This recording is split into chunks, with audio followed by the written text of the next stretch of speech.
Hi, my name is EJ Massa. Last year's episode 8 was Hard Home, probably one of the most cinematic, tight, well-produced episodes of television ever made. And this season's episode 8 is a terrible, inconsistent mess. I mean, it wasn't all terrible. Some things I liked. Some things made no fucking sense. And some things I almost liked, but something subtle kept me from enjoying it completely. We star in the play, which Lady Crane has revised to be more like the real Cersei. You know, more vengeful and stuff. Carefully you don't George Lucas this thing and replace all the other actors with CGI Jabba the Hutts. She's about to relax with a drink, but Arya rudely interrupts by showing up dying and dead. Lady Crane patches her up and reveals to Arya that she learned her medical training by being a crazy, vengeful person. Arya can relate. But what's west of Westeros? That's a good question. I've tried to figure that out myself, but the wiki map doesn't scroll that far. Lady Crane gives Arya some milk of the poppy to feel better. Look, Arya, I don't want to lecture you, but coming from a borderline alcoholic, I think it's really dangerous that you should go down that, where does this come from? Don't be like me, Arya. It might feel good now, but soon you might not be able to stop. And then you might find yourself making weekly Game of Thrones reviews. We cut to some scoundrels who are practicing finger banging each other. As scoundrels do. The Hound shows up and, oh, he's a goddamn force of nature. Not gonna lie, that scene felt good. Even though the Hound's plot last week didn't really work for me, Mad Hound is truly the best Hound. I love the shot of him menacingly approaching out of focus in the background. That's very comedic cinematography. Tyrion gloats about how everything is the best and that he's the best. Absolutely no irony here.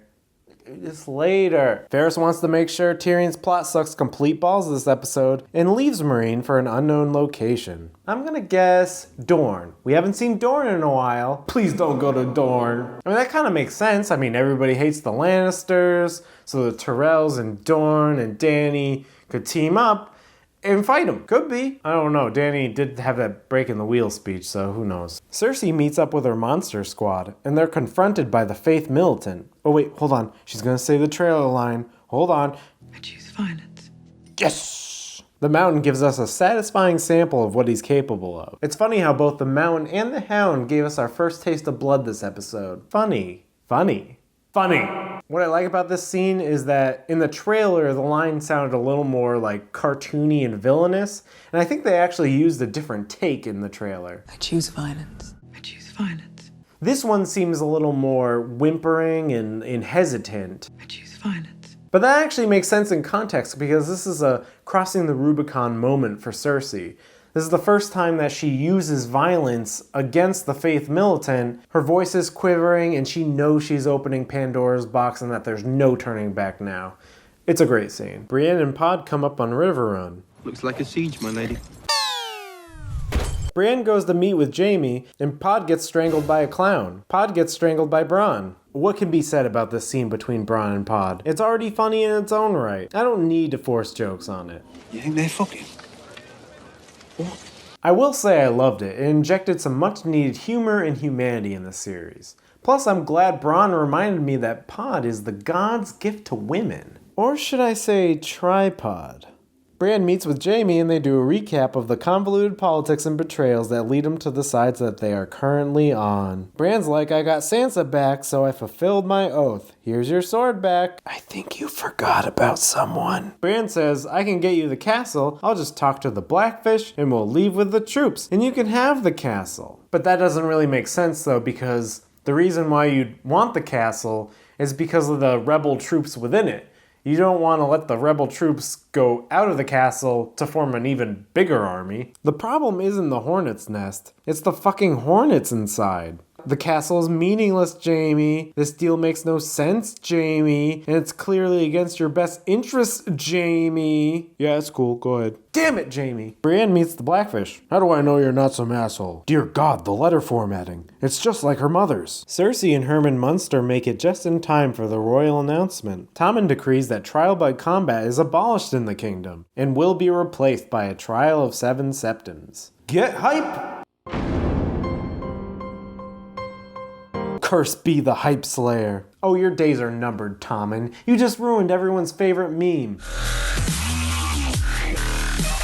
Turns out if you walk around with a big monstrosity yelling, "At least I have the mountain, I'm untouchable," people are probably going to try to take away that advantage. What could they be scheming? I think there's a reason Bran had visions of wildfire earlier in the season. Burn them all! This scene sucks, and it falls flat. I don't want to talk about it. Poor Tyrion. He's stuck in this stupid plot, and all he wants to do is be a hipster and start his own winery. You guys, it will be so exclusive. Oh, and for some reason the Masters have ships with fire catapults? When was this established? Where'd they come from? Why is this happening? This makes no sense. Jaime talks to Edmure and tries to get him to hand over the castle. How do you live with yourself? Well, how do you live with yourself knowing you killed your best friend Julius? At 2, Edmure. Jaime then talks about how he'll throw his baby in a catapult because he loves Cersei so much. Oh, come on. Cersei's overrated. I don't buy his character motivation here. It seems like an extreme regression from his character developments from season 3. I hate to be the guy who's like, ooh, the books are better. But in the books, Jaime grows to resent Cersei because he finds out she's sleeping with Lancel and other people. And he spends some time developing his own identity without her. In the show, they decided to just sew him back onto Cersei, and that's just not that interesting to me. Edmure begs for entry into the castle. Blackfish says, "It's a trap!" And it turns out, it's a trap. Here we have the Lannister army. Sophisticated, polished, disciplined. And here we have the dirty Weasel boys. Come on, Frey's, invest in some better armor. Don't you get a bunch of tolls from that one bridge you got? Why don't you ask the janitor from Harry Potter for some better armor, for Christ's sakes? Brienne's like, come on, Blackfish, let's escape. Nah, there's too many characters to keep track of as it is. I'm gonna have a pathetic off-screen death. Bye. Tyrion is taking refuge in the pyramid, very confused about why any of this is even happening. Then Mom comes home. Oh no, I'm in trouble. The Hound stumbles upon the rest of the Brotherhood, including Beric Dondarrion. I guess that kills the theory that Lady Stoneheart will show up this season. If you don't know who Lady Stoneheart is, just read the books, I guess. They graciously let the Hound kick some buckets and use the men as a DSW. Enjoying yourself? I prefer chicken. That's a great callback to that scene that everybody liked. I'm gonna have to eat every fucking chicken in this room. The Brotherhood wants the Hound to join so they can fight bigger enemies. Hound versus the Night King, anyone? Get hype? Nah, it's not the same. Arya is in bed feeling groovy, but Punchable Face harshes her mellow by murdering Lady Crane. Then some parkour bullshit happens, and Punchable Face pursues Arya like she's a T-1000 or a Velociraptor, or perhaps some other CGI character from the 90s. Arya comically falls down some stairs, leaves a trail of blood crumbs, for Punchable Face to follow, ending this dumb chase scene with a fairly cool transition. After Arya is done with Punchable Face, she becomes Lady with a Portable Face. Jaqen H'ghar is like, now you are truly no one. Why? Why? Just because she killed that lady? How does that make any sense? Didn't Arya last season get punished for having a personal vendetta? This lady clearly had a personal vendetta against Arya. And why does killing her suddenly make Arya a faceless man? None of this makes any sense, Jaqen. You just make shit up as you go along. Your order has no consistent rules. Luckily, Arya decides she's finally done with this dumb plot. This episode put to bed many fan theories. Rest in peace, Clegane Bowl, Lady Stoneheart, and Arya Fight Club theory.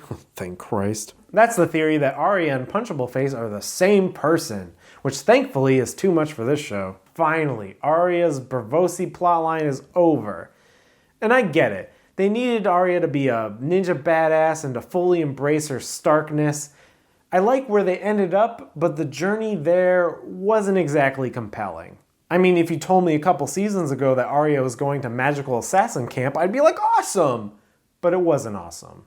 It was messy, confusing, off-putting, they talked weird, felt stilted, and everything was dark and blue and dark and blue and dark and blue and boring. And it's over, and that's good. Next episode is titled Battle of the Bastards, which sounds like one of those focused, spectacle episodes, which are always fun. You know what? On Game of Thrones, you gotta endure a few bullshit storylines, and then you're rewarded with a highly produced and cinematic episode. I predict it'll be a big dumb episode, but still really awesome, and nobody else on television has a budget big enough to do anything comparable. So until next time, bye!